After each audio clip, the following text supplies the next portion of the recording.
Yesu ashimwe, Yesu nahimbazwe. Munyemerere mbanze mbasuhuze mwese bavandimwe inshuti zanjye tumaze kubana kuri uyu murongo wa YouTube channel wa Harmony. Imana ibagirire neza. Uyu munsi ndashaka kukubwira aina ya watu wanaokuja kwenye maisha yako. Ingero cyangwa se inshusho cyangwa se ubwoko cyangwa se ishusho y'abantu ukeneye mu buzima bwawe cyangwa se abantu baza mu buzima bwawe. Mu by'ukuri ndagira ngo iri somo rigufashe cyane umenye abantu. Ndasoza nkubwira abantu ukeneye mu buzima. Nimba hari abantu ukeneye mu buzima, hari n'abo udakeneye, kandi byaba ari ikibazo gukomeza kubana n'abantu badakenewe mu buzima kandi hari abantu bakenewe wakagombye kubana nabo. Kubera izihe mpamvu? Nuko umugisha wawe wose Imana yawupfunyitse mu biganza by'abandi bantu. Hari abantu bapfunyitse umugisha wawe mu biganza byabo, bisaba ko ubamenya, ubabona kugira ngo baguhereze umugisha wawe. Hari abantu b'ingenzi ukeneye kubona mu buzima bwawe, kuko abo bantu ni ngombwa, barakenewe. Nutagira amahirwe ngo ubonane nabo, umugisha wawe ntawe uzabona, kuko umugisha wawe uri mu bandi bantu. Muvandimwe, ibyo byo ugomba kubimenya. Kubera iyo mpamvu rero, menya abantu baza mu buzima bwawe. Hari abizana, hari abazanwa n'izindi mpamvu, ariko wongere umenye yuko hari abantu bakenewe mu buzima bwawe, kuko umugisha wawe uri mu bandi bantu. Mbere y'uko mbikubwira, reka nsome Bibiliya ku bantu bemera ijambo ry'Imana. Bibiliya muri Yobu ibice 42 umurongo wa 10. Ndasoma n'uwa 11, ushatse wasoma n'uwa 12, nta kibazo. Ariko haravuga ngo Yobu agisabira bagenzi be, abantu agisabira bagenzi be, Uwiteka ahera ko aramwunamura, amukiza ibyago bye, amuha ibihwanye n'ibyo yari afite kabiri. 11 niwo murongo nshaka ko wumva cyane. Aleluya.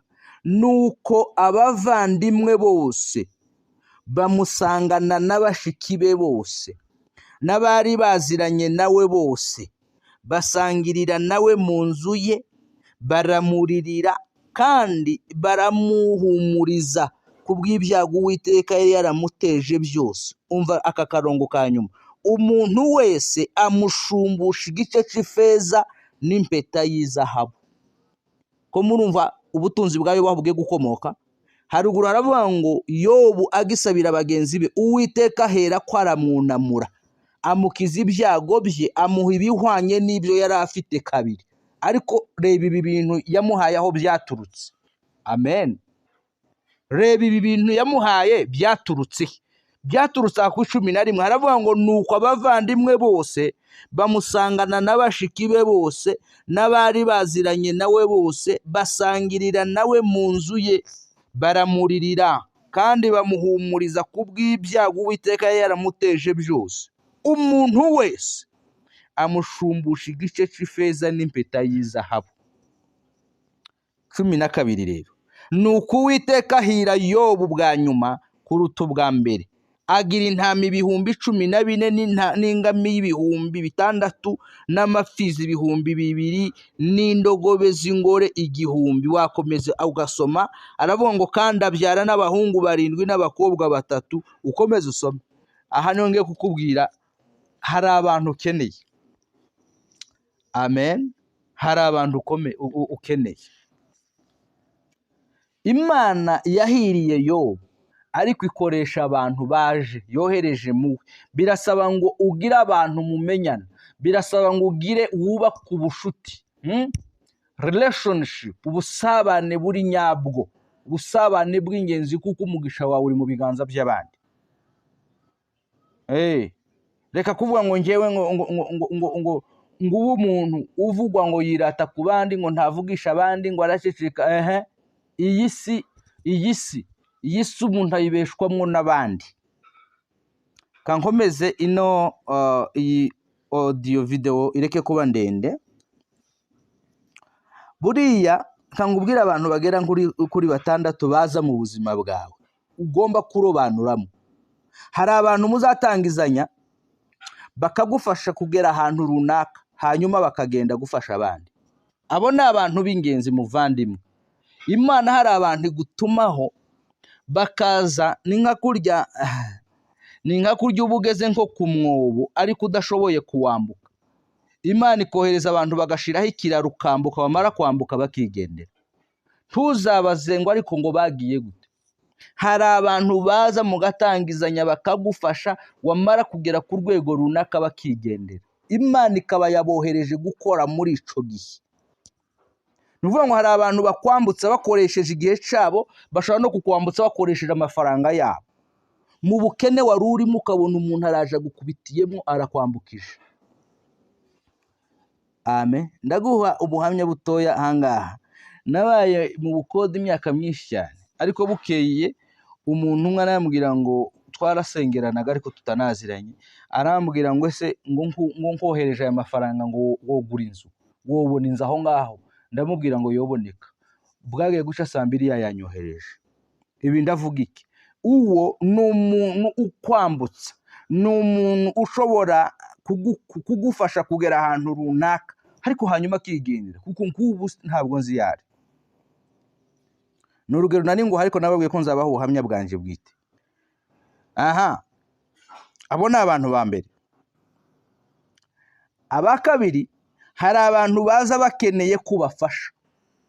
Nabo ugomba kuba uri macuwa, uri umuntu ukuze mu bitekerezo, kuko abantu baba bakeneye kubafasha. Iyo bamaze gukomera bakomeza urugendo rwabo, ariko ntuzivovote ngo urabona ngo ibintu nabafashije ngo ahantu narimbagirije. No, bari baje, Imana yabakoherejeho ngo bafashe, bareke bigendere bakomeze urugendo rwabo, nawe ukomeze urwabo. Aba gatatu, hari abantu baza mu buzima baje kuguha isomo. Rishobora kuba isomo ryiza cyangwa rikaba isomo ribi kabisa. Abo nabo uzabamenye. Hari umuntu ushobora kuza aje kuguheza isomo kandi ikaba isomo ribi cyane, akakubangamira, akakuzengereza, ariko byanga bikunda ugomba gukuramo isomo. Hari umuntu uzakagukorera ibintu byiza cyane, byanga bikunda ugomba gukuramo isomo. Aba kane, hari abantu bakuzaho ari ukugira ngo baguhuze n'abandi bantu. Abo bantu ni ingenzi cyane. Hari abantu baza ntibaguha amafaranga, ntibagusengere, ntibagire ikindi bagufasha na kimwe, ariko bakaba ikiraro kiguhuza n'abandi bantu. Iyo bamaze kuguhuza nabo, cyangwa se iyo bamaze kuguha amahirwe, barigendera. Abo bantu nabo ugomba kubamenya kandi ni ab'agaciro. Aba gatanu, hari abantu baza baje kugusenyera icyerekezo cyawe. Abo nabo ugomba kubimenya. Inama baguha, barashaka ubwenge, bashobora no kukuzaho batumwe n'abandi bantu, ibo ukaba utabaza, ariko bagatumwa n'abantu uzi cyangwa bo bakuzi neza, ariko bakavuga bati twebwe tumushutse ntiyokwemera, ahubwo mwebwe nimugende mu mudushukire hanyuma azagwe muri uyu mutego. Hari abantu baza baje kugusenyera icyerekezo cyawe. Aba gatandatu, hari abantu baza cyangwa se hari abantu bakuzaho kubera ko bakubonaho amahirwe. Iyo bamaze kubonaho inyungu barigendera. Okay?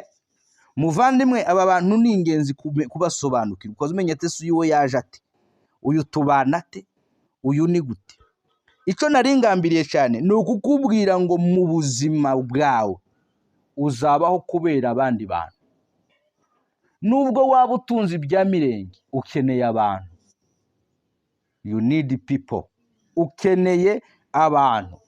Abantu bashobora kuba bataguha n'amafaranga, ariko hari abantu bakugira inama gusa. Hari abantu batokugira inama ariko bakaguhumuriza gusa. Abo nawe urabakeneye uko waba umeze kose. Hari abantu baguhuza n'ibisubizo wifuzaga. muvandi, Yobu agisabira bagenzi be, Uwiteka ahera ko aramwunamura amukiza ibyago bye, amuha ibihwanye n'ibyo yari afite kabiri. Biragusaba kubana n'abantu bose amahoro. Bibiliya iravuga ngo murwanye uruhande, ngo mubane n'abantu bose amahoro. Ijambo rirakomeye. Bana n'abantu amahoro, bana n'abaturanyi amahoro, bana n'abavandimwe amahoro, kuko umugisha wawe uri mu biganza by'abandi. Umugisha wawe uri mu biganza by'abandi. Uko waba uri kose, uko wamera kose, you need people. Unahitaji watu.